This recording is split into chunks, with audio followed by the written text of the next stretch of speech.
Allez, c'est parti pour une vidéo qui va vous permettre de régler une fois pour toutes les questions relatives à la synchronie dans le monde de JavaScript.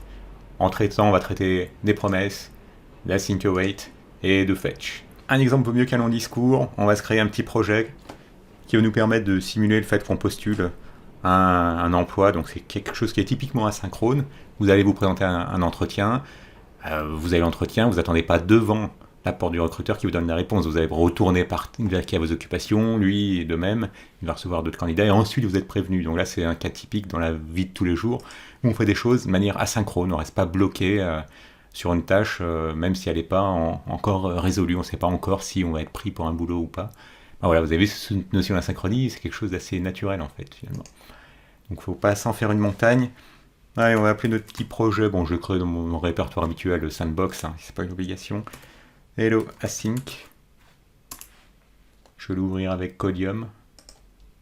Vous pourriez ouvrir en Visual Studio Code ou tout autre IDE. Et on va tout simplement se créer un fichier HTML avec un petit point d'exclamation /, ça suffit à générer un petit squelette de document.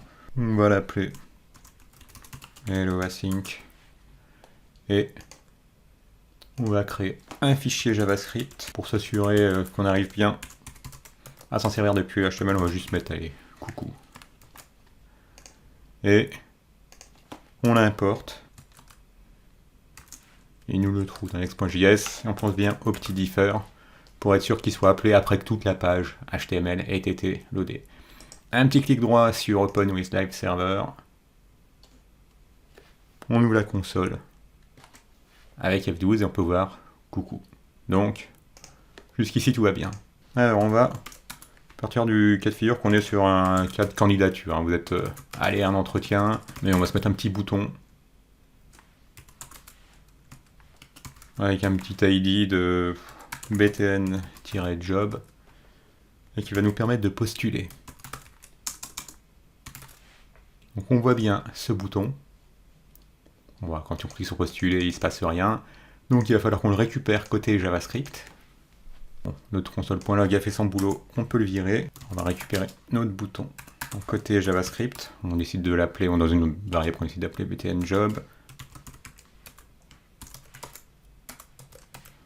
Et on lui avait donné l'ID de btn-job. Et donc quand on va cliquer sur ce bouton, on va vouloir lui ajouter un event listener pour pouvoir écouter l'événement click. Et quand l'événement click va se produire, eh bien on va appeler une fonction qu'on va créer juste au-dessous dans un instant, qui s'appellera apply to job. En gros, postuler à l'emploi. Allez, c'est parti pour cette fonction apply to job. Et ce qu'elle va faire, elle va simplement nous afficher au départ que la décision est en cours. Et juste après cette fonction, bah vous retournez vaquer à vos occupations.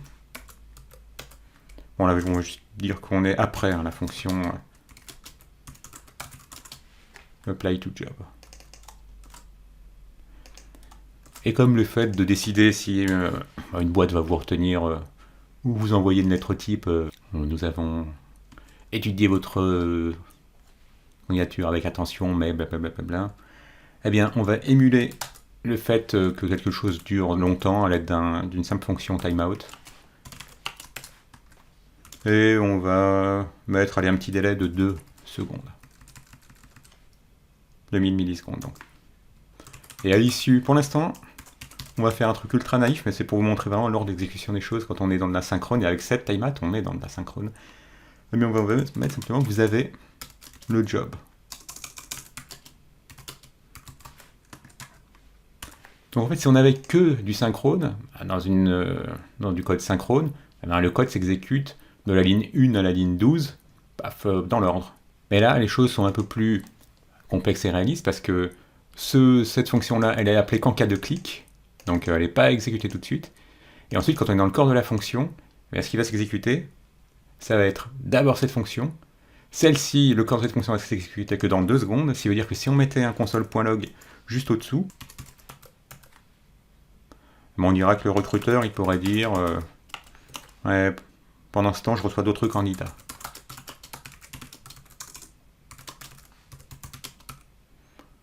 Alors, pour pas être emmerdé par les guillemets les simple quotes et puis les apostrophes, qui se ressemblent quand même beaucoup, voilà. On va utiliser des backticks. Voilà. Pendant ce temps, je reçois d'autres candidats.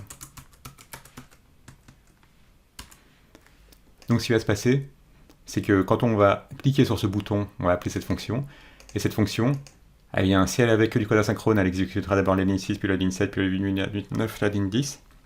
Parce que là, ce qu'elle va faire, elle va exécuter d'abord la ligne 6, puis la ligne 10, et ensuite la ligne 8.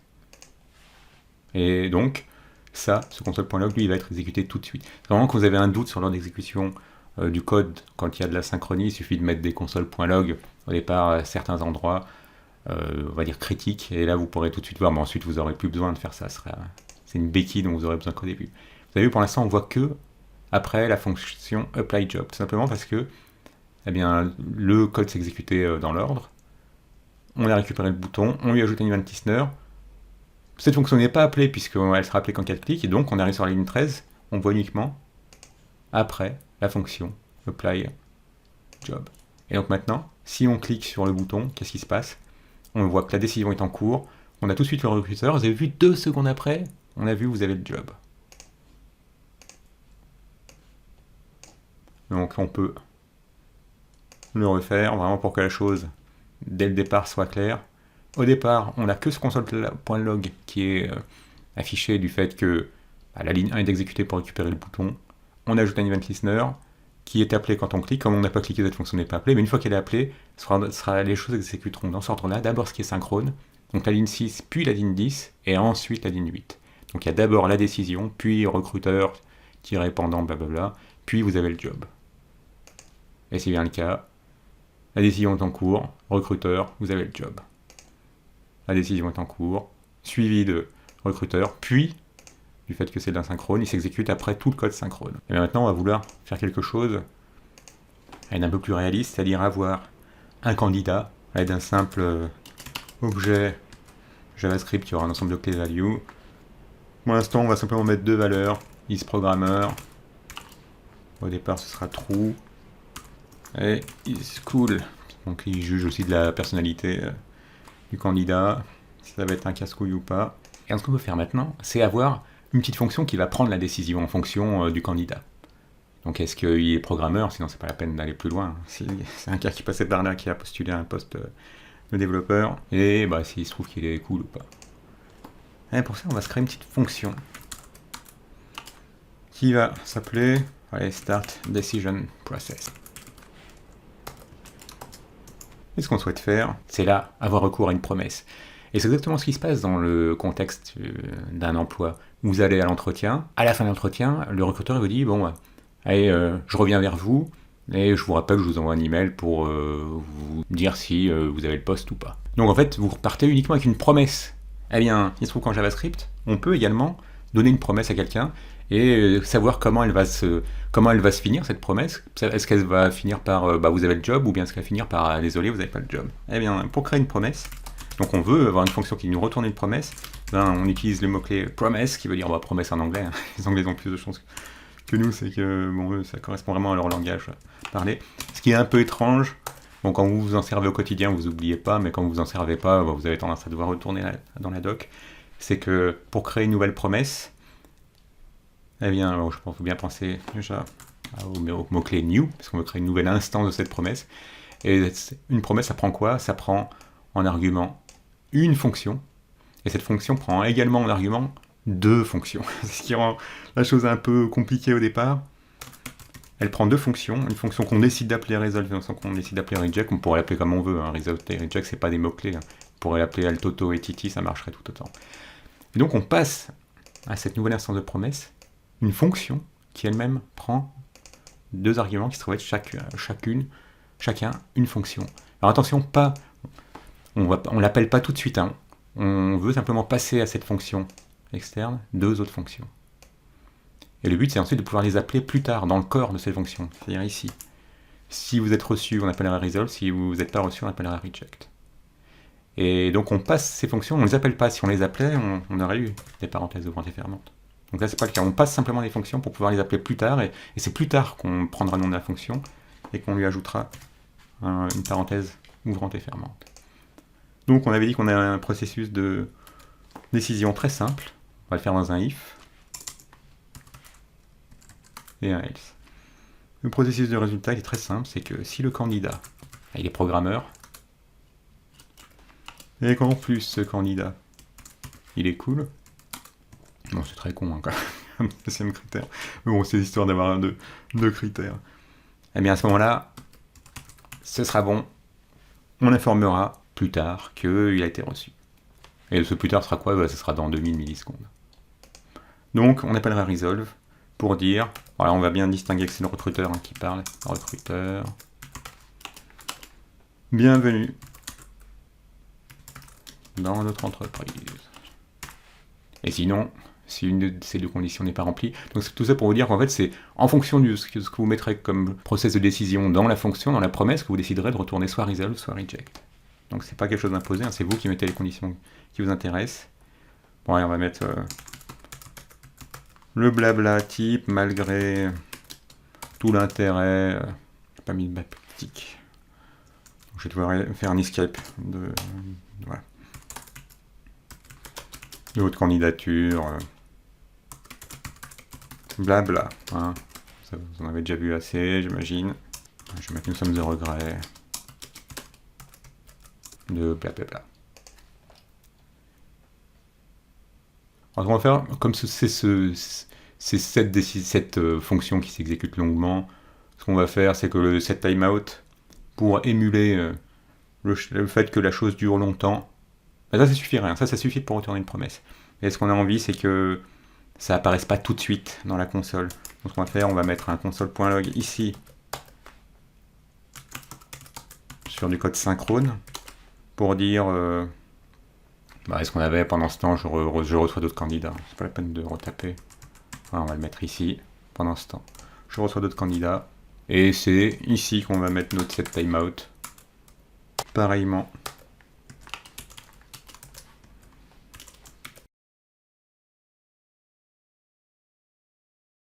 Et c'est dans le corps de cette fonction qu'on met notre promesse. Ça c'est juste, en production on ne peut pas le faire évidemment, c'est juste pour vous montrer que ça, c'est vraiment de l'asynchrone du fait qu'il y a ce set timeout.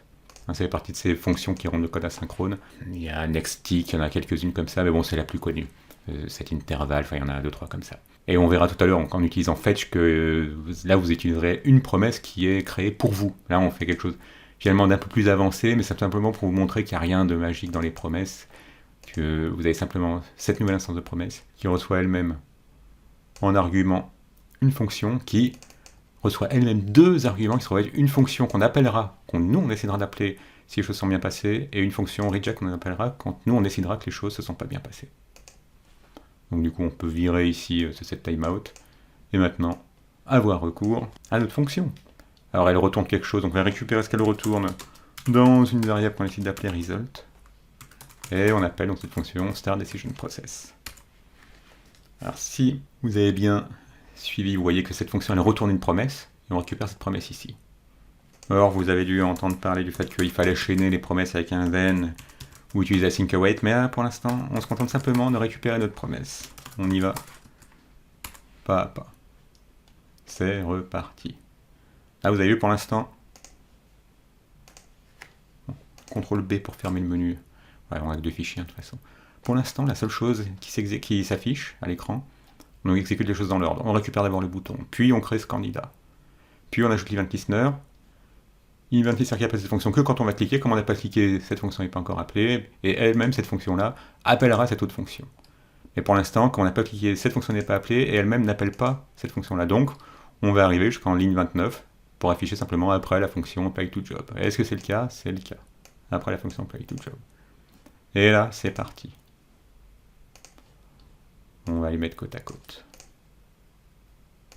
On clique sur le bouton pour postuler. Boum, on postule. On voit tout de suite que la décision est en cours, que le recruteur il affiche ça, pendant ce temps je reçois d'autres candidats, et ensuite on reçoit le réseau. Alors ce qui se passe, c'est que notre promesse, elle est envoyée tout de suite. En revanche, le code, le fait que la promesse soit résolue ou rejectée, se passera dans 2000 millisecondes. Alors le problème, c'est que on n'a pas de trace, puisque finalement, j'ai pas mis console.log ici. Donc je vais le mettre ici. Allez, console.log. Resolve. Avant le resolve.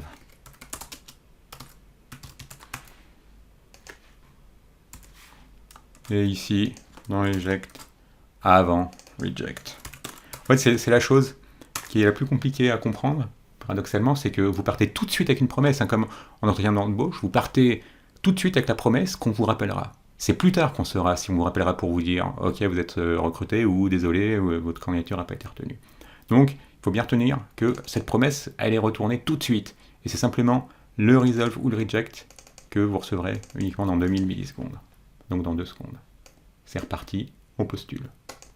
Tout de suite ici en temps commun, et là, boum, vous avez vu, 2 secondes après, on a reçu la décision, qui est qu'en fait, on est avant le resolve, c'est-à-dire qu'on va être recruté. Et si on n'avait pas été programmeur, on aurait été, à ce moment-là, dans le cas du else, c'est reparti. Et là, vous avez vu, on est juste avant le reject. Et là, vous pouvez remarquer que, eh bien, on a une exception qui n'a pas été gérée. Eh bien, pour ce faire, hein, vous allez voir qu'on va le faire dans la fonction depuis laquelle on appelle cette start decision process, il va falloir qu'on catch cette erreur. Et vous remarquez hein, qu'on retrouve bien le texte qu'on a mis, malgré tout l'intérêt de votre, hein, malgré tout. Donc vous avez, là aussi, vous êtes libre de mettre ce que vous voulez. Donc vraiment, c'est la chose à retenir avec les promesses. Vous partez tout de suite avec la promesse, et c'est plus tard que vous saurez si la promesse va être résolue ou rejetée. C'est pour ça que j'ai dit, c'est vraiment comme dans la vie de tous les jours. En fait, on s'en fait tout un plat. Mais il s'agit en fait maintenant. Alors, on a eu un petit console.log avant de poursuivre et vraiment de consommer le résultat de notre promesse. Hein, vous avez vu que result, int 12, hein, int 13 int 13, pardon. Oui, c'est le console.log, il est int 13. Mais donc, ce result qu'on a récupéré, hein, qui se trouve être une nouvelle promesse, hein, du fait qu'on a fait un return de cette new promesse. Alors vous avez vu, pour l'instant, c'est une promesse qui est à l'état pending, c'est-à-dire qu'elle est à l'état non résolu. On ne sait pas encore si elle va être résolue ou rejetée. Bon, après, ensuite, ce qui s'est passé, c'est qu'elle a été rejected, mais bon, si on mettait un temps plus long, ouais, je vais mettre 5 secondes. Je vais voir s'il va nous le mettre en temps réel, là. On a la promesse qui est à l'état pending, on nous la descend en pending. Bon, ça ne va pas jusqu'à, au bout de 5 secondes, là, nous mettre le résultat final. Donc on voit bien qu'à l'instant où on a récupéré cette promesse, ici dans notre result, on a une promesse qui est à l'état pending, c'est-à-dire qu'elle est dans un état d'indécision, on ne sait pas encore si ça va être résolu ou rejeté. Allez, on repasse à 2 secondes. Maintenant, ce qu'on va faire, c'est qu'on va utiliser le fameux then. Allez, ce qu'on va faire maintenant, c'est qu'on va chaîner à la promesse qui est retournée par cette fonction. Eh bien, on va chaîner un then.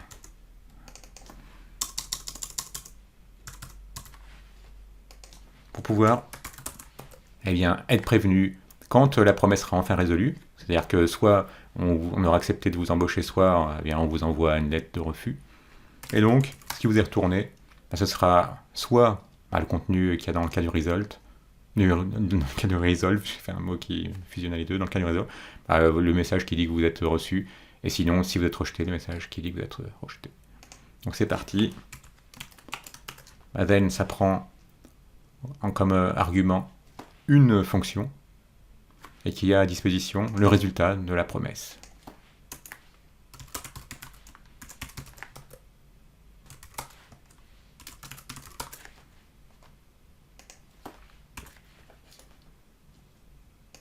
Donc on remet notre programmeur à true.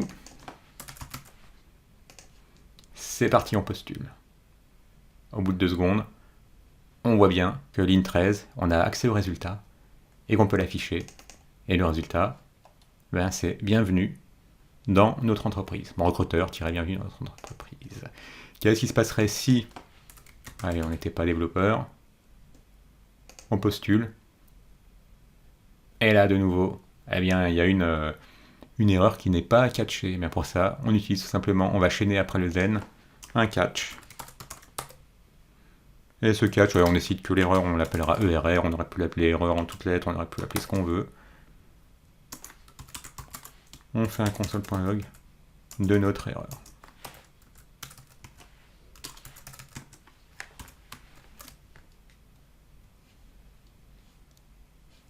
On postule. Et cette fois-ci, on n'a plus d'erreur du fait que, on a pensé à catcher l'erreur. Et pourquoi il y a erreur? Tout simplement parce qu'on a utilisé reject pour que la promesse soit rejetée plutôt que d'être résolue. Grâce aux promesses, et vous avez du code qui est non bloquant, tout simplement parce que si je mettais, allez, un code, le code juste derrière, allez, juste après start decision process,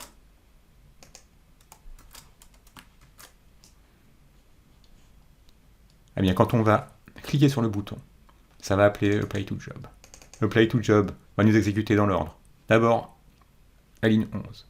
Puis comme ça c'est de la synchrone, il va exécuter, il va le sauter, enfin il va attendre les 2 secondes, mais au lieu de bloquer l'application, il va nous permettre d'exécuter ce qui arrive 19, ligne 19, et ensuite au bout de 2 secondes, puis il pourrait continuer à faire d'autres choses. Si on appelle une autre fonction, il irait exécuter l'autre fonction. Et ensuite, eh bien, il va revenir, d'où le then, le nom then, plus tard, quand la promesse sera résolue, parce qu'au départ, il reçoit simplement une promesse à l'état pending, et au bout de 2 secondes, eh bien, il disposera soit d'un result, soit d'une erreur. C'est parti. Vous avez vu?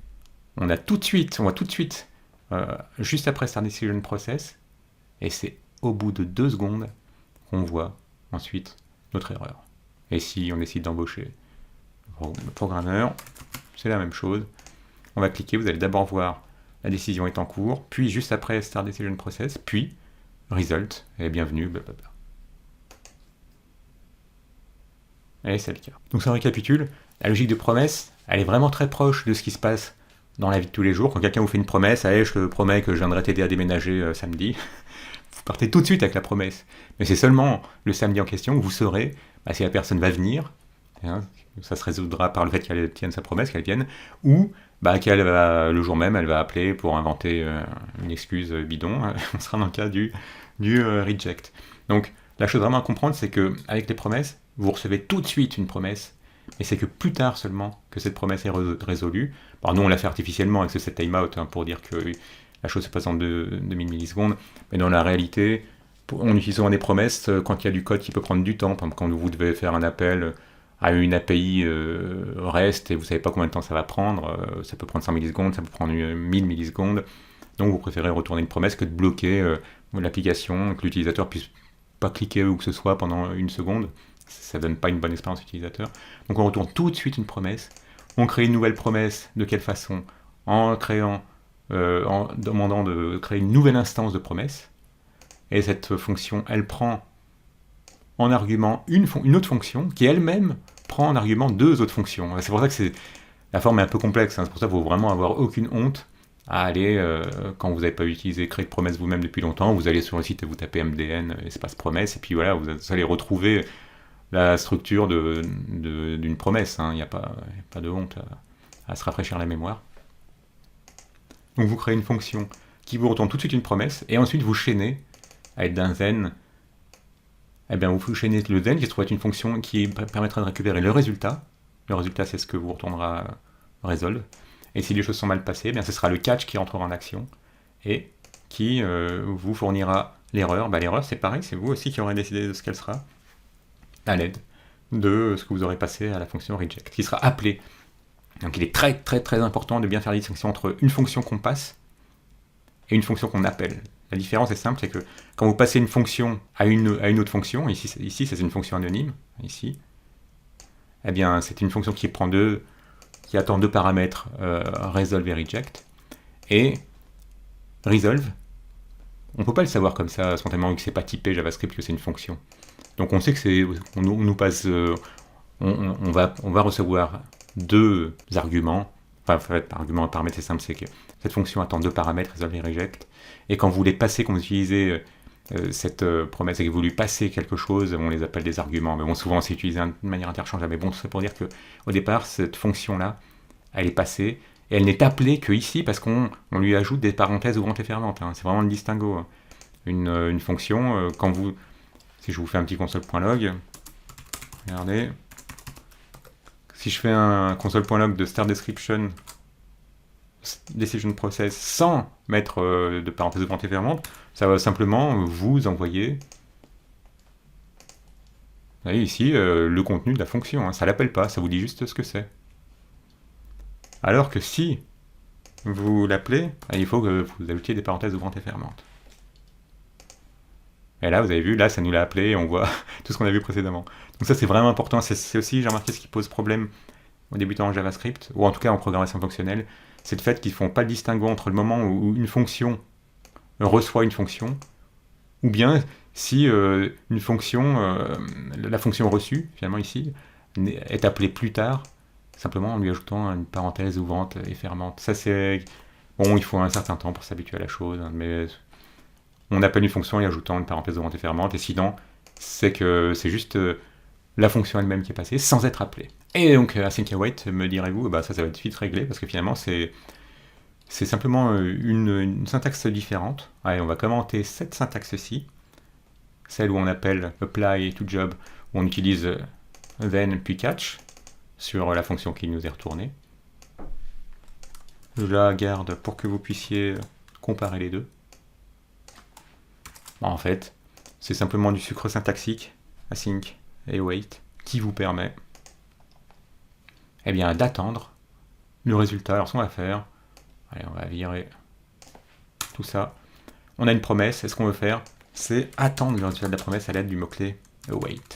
Et on veut récupérer le résultat qu'on décide d'appeler result, mais là de nouveau on pourrait appeler ce qu'on veut, on pourrait appeler Toto, Titi, tout ce que vous voulez.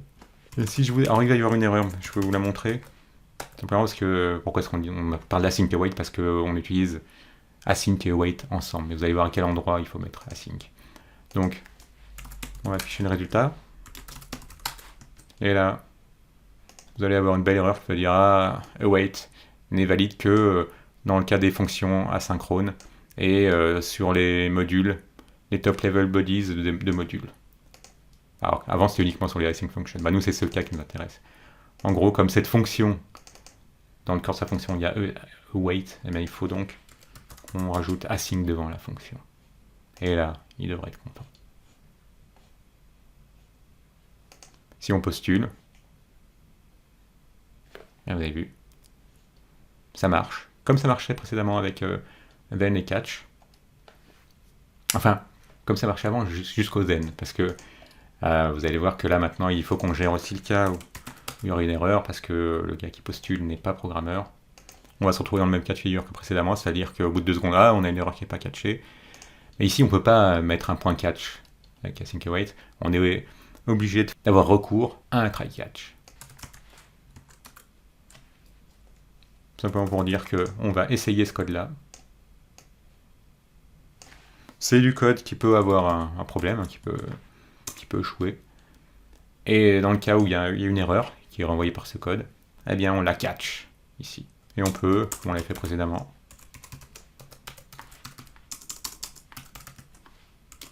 afficher l'erreur.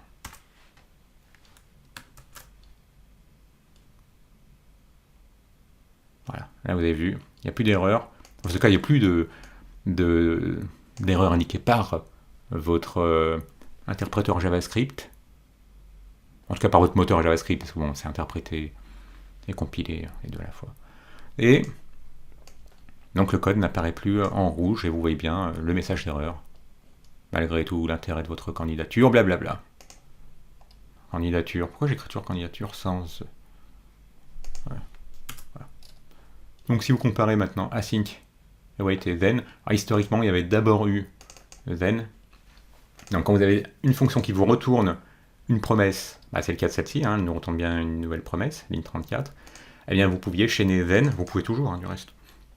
Et ensuite, le code qu'il y avait après, ici la ligne 19, s'exécutait, et c'était au moment où vous aviez enfin une réponse définitive, que la promesse était résolue ou rejetée.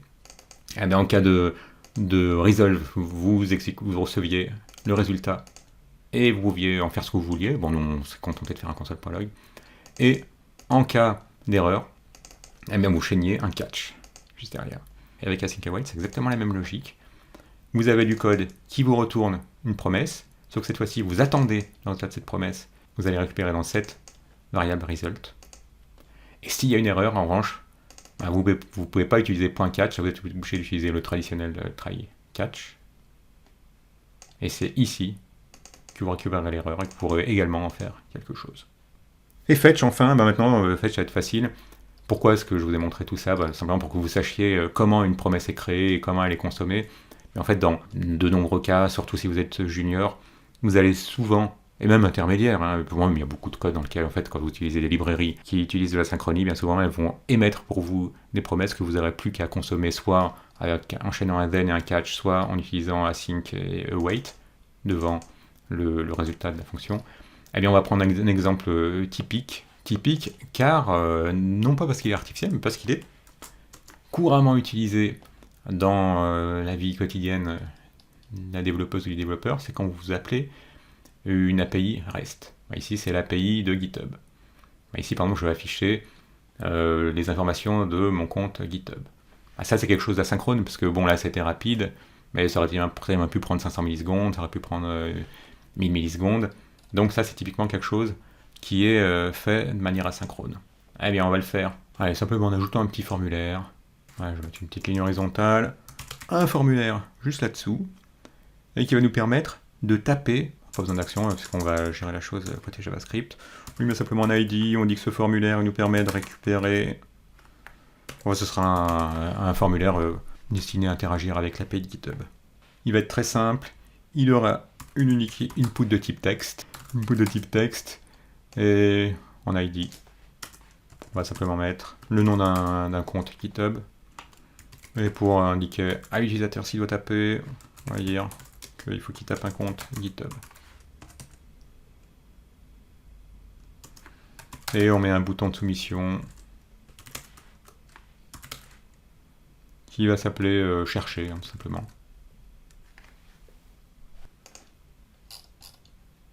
On va récupérer ce formulaire.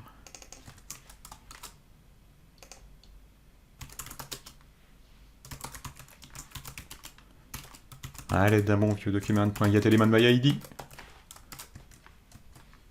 Et on va écouter l'événement submit. À l'aide d'un event listener, on écoute cette fois-ci l'événement submit plutôt que click. Et eh bien, quand ce formulaire sera soumis, on voudra appeler une fonction qu'on va créer dans un instant qui s'appellera search GitHub. On crée cette fonction search GitHub. Alors, pour éviter que toute la page soit rafraîchie, ce qui est le comportement par défaut, on récupère le submit event, qu'on appelle ligne 55, simplement pour pouvoir appeler dessus prevent default, qui évite de rafraîchir toute la page. On va utiliser la fonction fetch, qui est fournie nativement par JavaScript, qui nous permet, fetch en anglais ça veut dire récupérer, qui nous permet de récupérer quoi donc? Qui nous permet de récupérer les informations de ce compte, d'un compte plutôt. On prend l'URL en question, il faut qu'on la rende dynamique, donc on utilise des backticks, et ça, il va falloir que ce soit quelque chose de dynamique. Et comment est-ce qu'on va récupérer ce qui a été saisi dans le formulaire ici, qu'on avait récupéré dans cet input qui avait un ID de account. Allez, bon, on va se créer cette variable account qui, à l'aide du GitHub form, nous met à disposition tous les éléments du tableau. Bon, il se trouve qu'on n'a qu'un élément, un champ texte. On prend le premier, ça commence à 0, la numérotation. Et on veut sa value. Et donc, ça va nous permettre de récupérer le nom du compte que la personne aura tapé, par exemple code concept. Eh bien, ça nous permettra de créer cette URL en ayant cette partie-là qui peut être variable selon le compte dont vous voulez obtenir des informations. Mais il se trouve que fetch, ça retourne une promesse qui veut dire que vous pouvez soit chaîner un then, on va commencer par then, soit utiliser async await, mais commençons par le then. Eh bien, il nous permet de récupérer des infos qu'on décide d'appeler data, on aurait pu les appeler ce qu'on veut. Et on va se faire un petit console.log de cette data. Donc si on ne s'est pas trompé, ça devrait marcher. Allez, on va mettre code concept, on cherche, et là, ça marche, statut de 200, c'est bon signe. Donc on a reçu une réponse, remarquez pour l'instant c'est une response. Et que nous ce qu'on aimerait c'est recevoir du JSON et que le body c'est un readable stream. Si vous vous intéressez aux streams et tout ça, j'ai sorti un cours sur Node et au cœur de Node où on utilise beaucoup les streams. Et donc, ce qu'on va faire, nous, c'est pas simplement...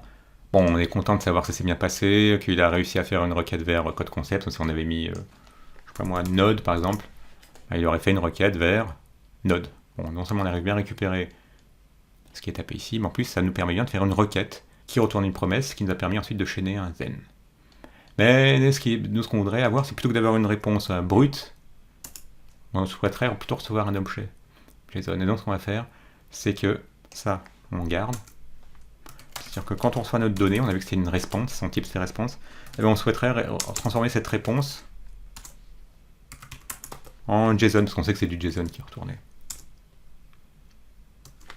Et là, cette fois-ci, la donnée, bon, vous pourriez, plutôt que d'appeler une deuxième fois donnée, mais ça marche très bien, vous pourriez l'appeler, je sais pas moi, allez, on va l'appeler JSON data. C'est pas obligatoire, hein, c'est juste pour bien distinguer les deux. Maintenant, ce dont vous disposez, c'est du JSON. Et là, si vous faites un console.log de JSON data, là, le type, ça va plus être response, on n'aura plus un stream, on devrait avoir du JSON. Allez, c'est reparti. Et c'est le cas. Voilà, le prototype, c'est un objet. Alors précédemment, c'était une response. Donc vous voyez l'intérêt de la chose.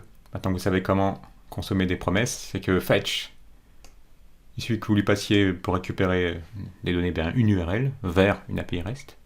Et de là, comme ce qui vous est retourné c'est une promesse, vous pouvez chaîner un then pour transformer la donnée en JSON, puis un autre then, vous pouvez chaîner les then pour que cette donnée, maintenant qu'il y a du JSON, puisse être affichée directement.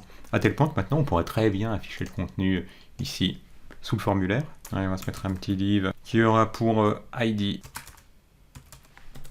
UTAP result.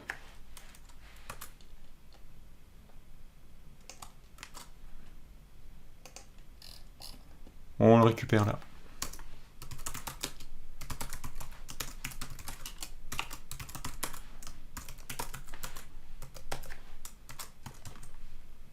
Et maintenant, eh bien on peut, plutôt que de faire un console.log, parce que l'utilisateur s'en fiche, mais il ne va pas ouvrir sa console, eh bien on peut changer le inner HTML pour l'afficher joliment. Voilà, on va mettre, utiliser l'étape pré et code. On a bien utilisé des backticks, hein, oui, pas des guillemets, hein, des backticks avec LGR7. Et on va afficher notre JSON data. Vous allez voir que ça va pas être ce à quoi vous attendez, ça va pas être cet objet. Ça va être un object. Voilà. Donc il faut bien penser à stringifier le résultat.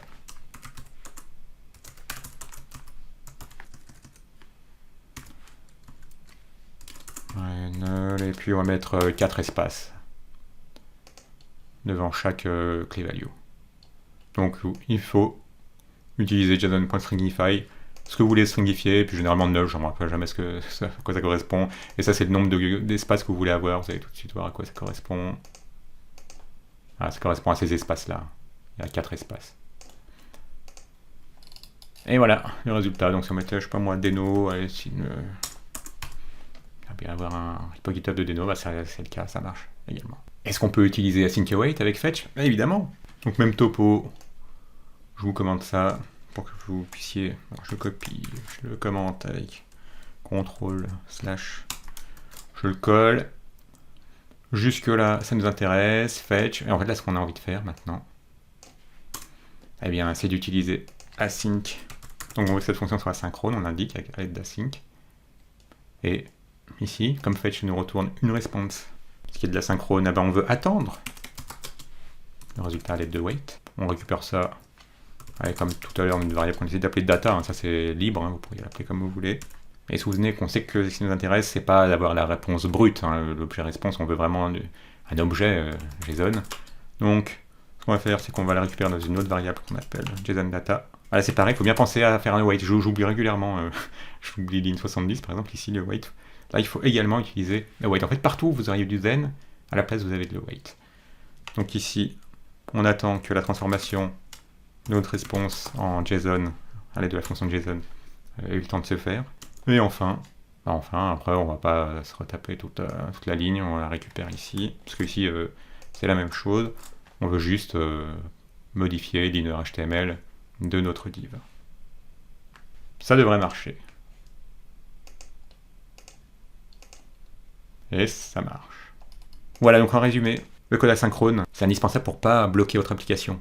Pour pas bloquer votre application en attendant qu'il y ait une réponse d'un serveur ou qu'il y ait une réponse de votre accès au fichier, par exemple, si vous essayez d'accéder à un fichier sur votre disque dur. En gros, pour toutes les opérations longues, il est préférable de les faire de manière asynchrone, et donc bien souvent en recourant aux promesses. Et pour créer des promesses, eh bien, soit vous créez vous-même votre promesse à l'aide du new, du mot-clé new, et de la fonction promesse qui se trouve être un constructeur, c'est indiqué du fait que le P est en majuscule. Vous lui passez une fonction qui elle-même attend en paramètre deux fonctions, mais qui ne doivent pas être appelées tout de suite. Vous passez ces deux fonctions, resolve et reject, vous pourrez appeler ce que vous voulez, mais traditionnellement on les appelle resolve et reject. Et plus tard, quand vous décidez, vous avez un processus de décision, nous on l'a fait avec ce if, si vous décidez que ça doit résoudre positivement, vous utilisez resolve, sinon vous utilisez reject.